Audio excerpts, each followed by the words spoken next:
channel. I am the Mass Trans, and you are watching me, baby. Now, before we get today's video started, I just want to give a quick what's up to my peeps and a diabolical middle finger to the creeps. You know who you are. All right, so let's talk about Wendy Williams. We're going to talk about the whole show, well, at least the whole Hot Topics today, because the Hot Topics show today was a mess. A total mess. I know I've said this in previous videos, but Wendy is losing it. Something is seriously, something is unbalanced right now in Wendy. I don't know what's going on today, but her energy, her juju, everything was completely off. Now it's been off.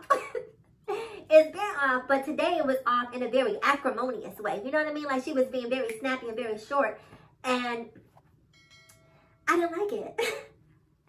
Let me tell you something, Norman. Listen, baby. I know you need a job. I know you need a check. I know you've been there for quite some time, so you're probably feeling allegiance to Wendy. But nothing, no job, no income, no amount of notoriety is worth your dignity. And the way she treated you today on that show, in my opinion, robbed you of your dignity. The way she emasculated, demeaned, belittled, how condescending and snide she was while engaging with you. First of all, kudos to you for being able to hold your poise and composition in that particular situation, because earrings would have came off, okay? Who are you talking to? So let me give you a little bit background, you guys, so I'm not talking non sequitur and you don't know. So on today's show, there was a couple of instances. The first one that stood out for me was they were talking about the Nexium cult and Catherine Oxenberg's daughter and what have you. And she was trying to get some information that she had incorrect. And she was deferring to Norman to get the correct information. And when he was trying to give it to her, she was cutting him off. And then at one point, he's trying to talk to her about the tattoos. And she's like, I don't care about the tattoos. I don't care about that. Like, then bitch, why are you talking to me? Why are you asking me questions, girl? If you don't want to hear what I say, I'm good over here. Why are you asking me questions? Okay? So she cuts him off. And then she asked him whether or not, because they were talking about the code, she was asking him about whether or not he could be brainwashed. And at one point, you know how people rep their cities. You know, Norman's like, I'm from Chicago. You know, we don't get brainwashed out we don't get brainwashed out there. You know what I'm saying? We do the brainwashing. So she's like, you sure do talk about Chicago a lot. You represent, I'm asking you, can you be brainwashed? Woo!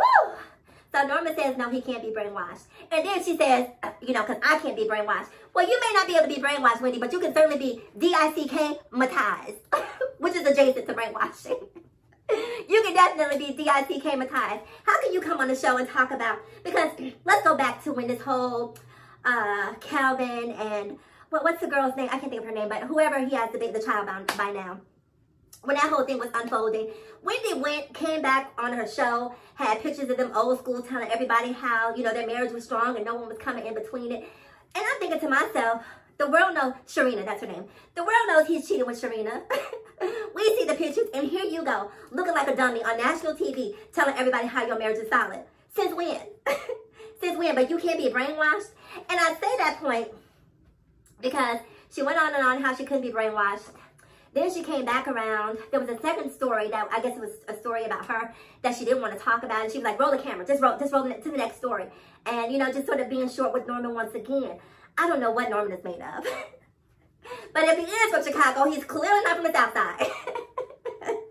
He got a North Side disposition, right? He got a Hyde Park disposition. That is not a South Side or a West Side Chicago energy, okay? Because if you were from the South Side of Chicago or the West Side of Chicago and somebody talked to you the way Wendy is talking to Norman, oh, baby, it's time for that Windy City Roundup. So I hate the way she talks to him, the way she belittles him.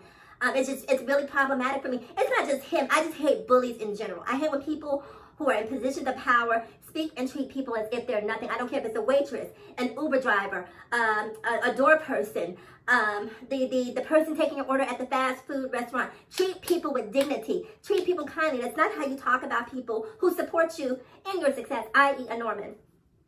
So it just really upset me. So she goes on and on and on about not wanting to do the story. Then she circles back around and starts talking about Tabitha Brown. Now, what you will not do is talk about Tabitha Brown. because that's your business. We're not going to do that. So Tabitha Brown, I don't know where you've been if you don't know who she is, because she's all over the internet. Absolutely love Tabitha Brown. She's like everyone's aunt, everyone's cool aunt. Just a good positive spirit, good positive energy. I absolutely adore Tabitha Brown. So Tabitha's been seeing a lot of success, you know, with her food and her YouTube channel. And she's seen so much success to the point that she decided recently it was time for her husband to retire. Can we just take him? Tabitha. Tabitha, now look. I am not a home wrecker. I do not believe in poaching on people's relationship, but baby, your man is fine, okay? Your man is fine. I just have to tell you that, okay?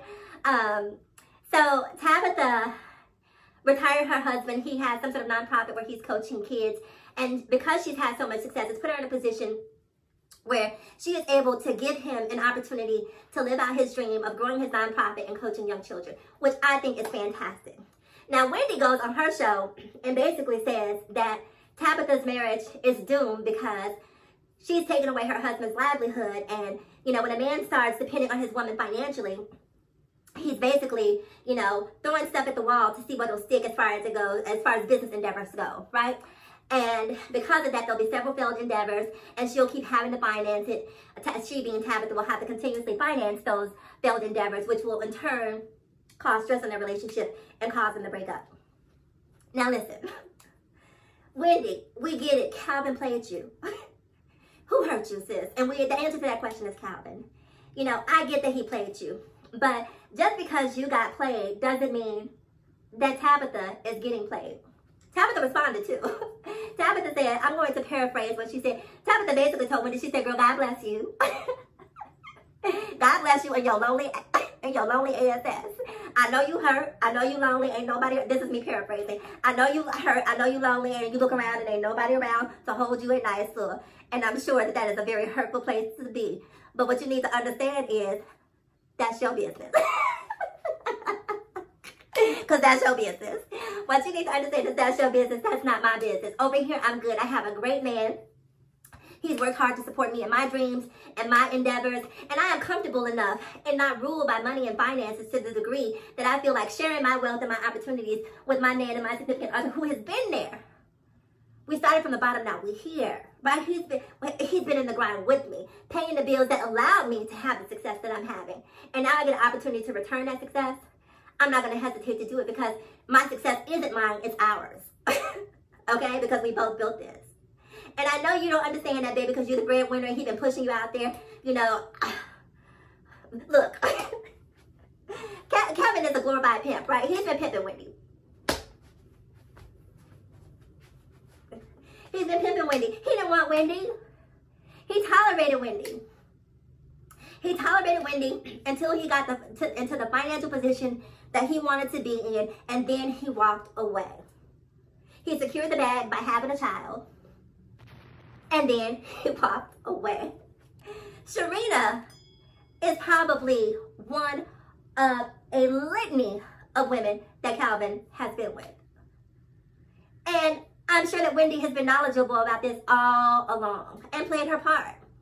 So because you were complicit and didn't have enough self-esteem to stand up and walk away and to put yourself in a position to find true love and find someone who appreciates you and values you, you're going to throw salt on what Tabitha has.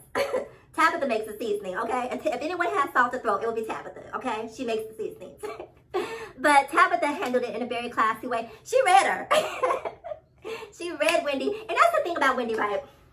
See, before we didn't know a whole lot about Wendy, right? She was this enigmatic figure who was on the radio, and her private life was really private. Now Wendy's private life is public fodder, right? We all know what's going on in her life. So for you to sit in a chair and talk about other people's lives and what they need to do, I don't know, it's just crazy. It's like someone who has burned down their house, their last 3 houses, and then they're going to come over to your house and tell you about fire safety. So when Wendy sits there and talks about other people's relationships and their trials and tribulations, for me, it's just like, you? Not you, Wendy. Wendy, you need to sit somewhere and hush. But I say all this to say, first of all, I think it's a great thing that Tabitha is able to be comfortable and have a man who she trusts and loves, and a man who supports and loves her in return, and that they're able to support each other. You know, because look, the money doesn't last forever. Our time here on this earth doesn't last forever. You know, so why not share it with someone who you love? But I feel like we are seriously, like, I don't know if someone pissed Wendy off before today's show.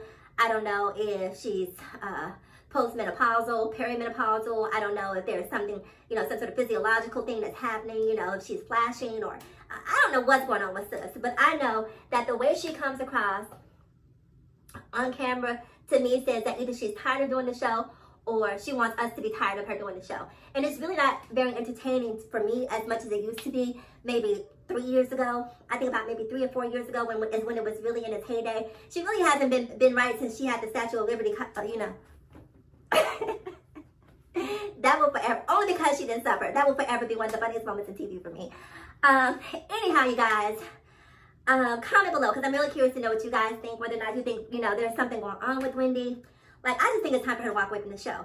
As much as I hate to see the show go away, because I love Wendy and love what she does, believe it or not, in spite of this video, I'm really a Wendy fan, and that's why it's so hard for me to watch this sort of downward spiral that she's on. You know, I want to see her take some time off, you know, take a gap year, do something to pull it back together, take some time to think about whether or not this is what you really, really, really want to do.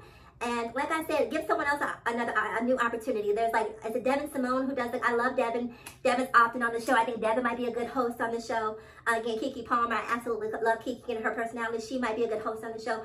But someone else needs to sit in that chair. Someone else. Anyway, and Norman, quit letting her talk to you like that. Quit letting her talk to you like that. You know what I'm saying? Like, don't let her punk you like that. Speak up for yourself. And, you know, you don't have to curse her out necessarily, but you can give her a throat clearing up. Yes. Sometimes that's how you have to shut a hole up. Just clear that throat. Just let her know that you are in the room. All right, you guys. I am the Masked Trans. Please remember to like, comment, subscribe, and share. I will see you guys again in my next video. And also remember to ask yourself, why be bitter when you can be better? I'll talk to you guys again soon. Mwah.